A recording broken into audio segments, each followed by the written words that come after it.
وَتَرَوْا الظَّالِمِينَ مُشْفِقِينَ مِمَّا كَسَبُوا، تم دیکھو گے قیامت والے دن ظالموں کو کہ وہ ڈر رہے ہوں گے اپنے کرتوتوں کے سبب جو دنیا میں انہوں نے کمائے تھے.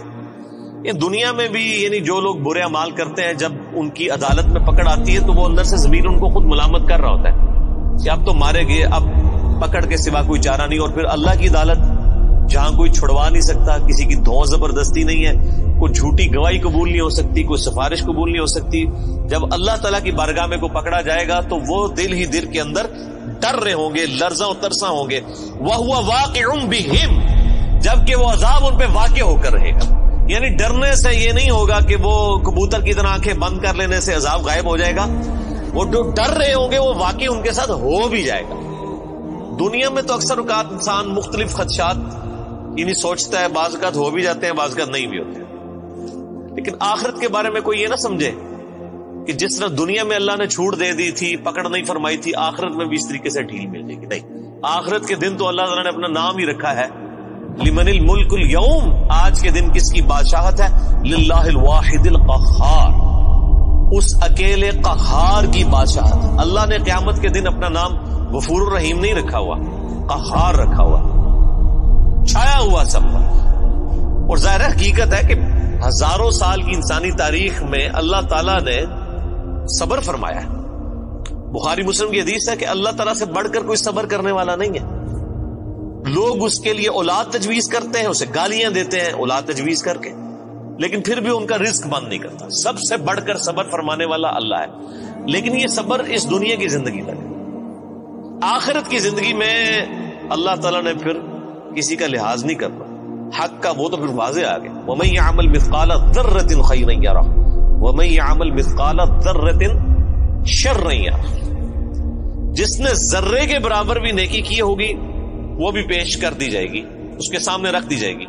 اور جس نے ذرے کے برابر گناہ بھی کیا ہوگا وہ بھی سامنے رکھ دیا جائے گا. یہاں تو اکثر لوگ کہہ دیتے ہیں جی اللہ تعالیٰ نے چھوٹی چھوٹی گلاں نال کی لینا دینا، اور اللہ تعالیٰ ہمارا ذرے کے برابر بھی نیکی کی اجر پاؤ گے، اور ذرے کے برابر گناہ بھی کیا اس کا پھر تم انجام دیکھ لو. بولے اعوذ باللہ تعالی.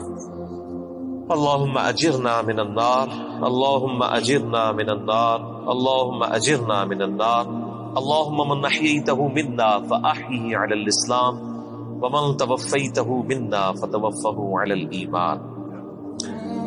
بس وہی بات ہے کہ جی عقل نہ ہوئے تے موجہ ہی موجہ، عقل ہوئے تے سوچے ہی سوچے. جسے عقل نہیں ہے اسے نہیں پتا کہ اللہ تعالیٰ کتنا ڈاڈا ہے. یہاں ہم جب کسی کو وعیدیں سناتے ہیں وہ کہتے ہیں وہ جی کوئی رحمت کی بات کریں، یعنی اللہ تعالیٰ تو سراپا رحمت ہے. یعنی وہ یہ بتانا چاہتے ہیں کہ اللہ تعالیٰ تو چاہتا ہے کہ لوگ گناہ کریں اور بس بغاوت پہ اترے رہے پھر بھی ان کو معاف کر دیں. یہ اتنا آسان معاملہ ہوتا تو پھر نبیوں کو نہ بھیجا جاتا، کتابیں نہ نازل فرمائی جاتی. جس کو یہ معاملہ پتا ہے اس کے لیے تو پھر زندگی گزارنی مشکل ہو جاتی ہے. والذین آمنوا وعملوا الصالحات، وہ لوگ جنہوں نے ایمان قبول کیا اور نیک اعمال اختیار کیے. صرف ایمان نہیں قبول کیا بلکہ نیک اعمال میں استقامت اختیار کی. فی روضات الجنات، وہ جنت کے باغوں میں ہوں گے. لہم ما یشاءون عند ربہم، وہاں ان کے رب کے پاس ان کے لیے ہر وہ چیز ہوگی جو وہ خواہش کریں گے. ذالک هو الفضل الکبیر، یہ ہے سب سے بڑا فضل. یعنی لوگ سمجھتے ہیں کہ دنیا میں اعلیٰ منصب حاصل ہو جانا، یا پچھلے دنوں الیکشن ہوئے تو لوگ سمجھ رہے تھے شاید پرائم منسٹر بن جانا کوئی بہت بڑا عہدہ ہے، دنیا میں بہت زیادہ دولت کما لینا کوئی بہت بڑا عہدہ ہے. اللہ تعالیٰ ہمارا ذالک هو الفضل الکبیر، اصل میں اللہ کا فضل اس پہ ہے جس نے ہمیشہ کی کامیابی حاصل کر. اور لاجیکل بات ہے میرے بھائی، ایک بندے کو بتایا جائے کہ آپ کو اتنی ساری ایفرٹ کے اگینسٹ جو ہے وہ 3 منٹ کے لیے جو ہے وہ بادشاہی ملے گی، اور دوسرے کو بتایا جائے کہ آپ کو اتنی ہی ایفرٹ کے اگینسٹ ہمیشہ کی بادشاہت ملے گی، جس میں موت بھی نہیں آئے گی، جس میں زوال بھی نہیں ہوگا، جس میں بڑھاپا بھی نہیں آئے گا، جس میں بیماری بھی نہیں آئے گی. تو کون سا بیوقوف آدمی ہے جو یہ 3 منٹ کی، اور یہ 3 منٹ کی زندگی آخرت کے مقابلے پہ، آخرت کا جو ایک دن ہے وہ 50,000 سال کا دن ہے. قرآن حکیم میں آیا سورۃ الحاقہ میں. تو آخرت کا جو ایک دن ہے اس کے مقابلے پہ 60 سال کی زندگی 3 منٹ بنتی ہے آلموسٹ. ابھی آخرت کے بعد جو جنت اور دوزخ کا فیصلہ ہونے والا ہے وہ تو صحیح مسلم میں حدیث ہے کہ کوئی شخص سمندر میں انگلی ڈبوئے, سمندر میں جو انگلی ڈبونے سے اس کی انگلی پہ پانی لگتا ہے وہ دنیا کی زندگی ہے, اور سمندر آخرت کی زندگی, انفینٹ لائف. تو اصل میں کامیاب وہ ہے جو وہاں پر کامیاب ہو گیا, اصل عقل مند وہی ہے. ذالک الذی یبشر اللہ عبادہ الذین آمنوا, یہ ہے وہ جنت جس کی خوشخبری دیتا ہے اللہ تعالیٰ ان لوگوں کو اپنے بندوں میں سے جو ایمان لائے, وعملوا الصالحات, اور نیک اعمال بھی کیے. قرآن پاک میں کہیں بھی جن کا نا چھڑا ایمان کدھر بھی نہیں ذکر ہوا, خالی ایمان جو کچھ بھی ہے اللہ تیرے محبوب کی امت سے, نہیں. ہمیشہ اب یہ حالانکہ وعملوا الصالحات اسی سے پچھلی آیت میں ریپیٹ ہو چکا تھا, لیکن پھر کہا کہ یہ بشارت ہے, یہ نہیں وہم نکالا ہے, کسی کو خدشہ بھی نہ ہو کہ صرف ایمان کی بات کی تو کہہ دی کلمہ تو پڑھا ایک نہ ایک دن تو جنت ہی چلی جانا ہے. ٹھیک ہے نا جی, وہ تو صحیح بخاری کی حدیث ہے, میری پوری امت جنت میں جائے گی سوائے اس کے کہ جس نے خود ہی جنت میں جانے سے انکار کر دیا. تو صحابہ نے پوچھا یا رسول اللہ صلی اللہ علیہ وسلم کس نے انکار کیا؟ تو آپ نے بڑا سمپل جملہ ارشاد فرمایا کہ جس نے میرا حکم مانا وہ جنت میں جائے گا, اور جس نے میری نافرمانی کی اس نے جنت میں جانے سے انکار کر دیا. یعنی ایک جملے میں پورا دین کور کر دیا.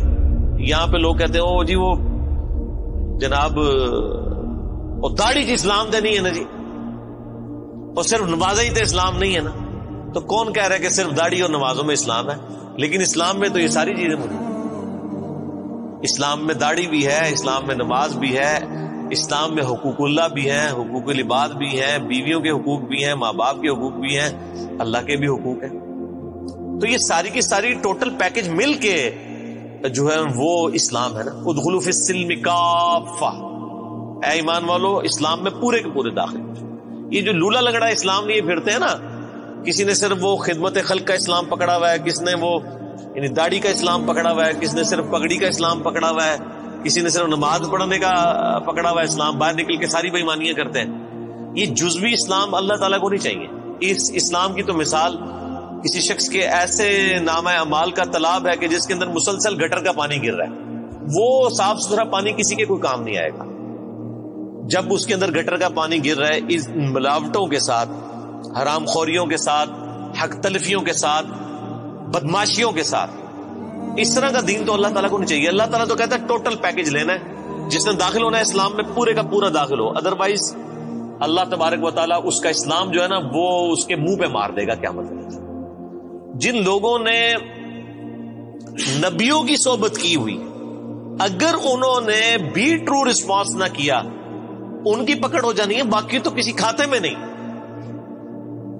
تو اللہ تعالیٰ بارہ کہ اس کی بشارت دیتا ہے اللہ تعالیٰ اہل ایمان میں سے اپنے ان بندوں کو جو ایمان لائے اور نیک اعمال اختیار کیے.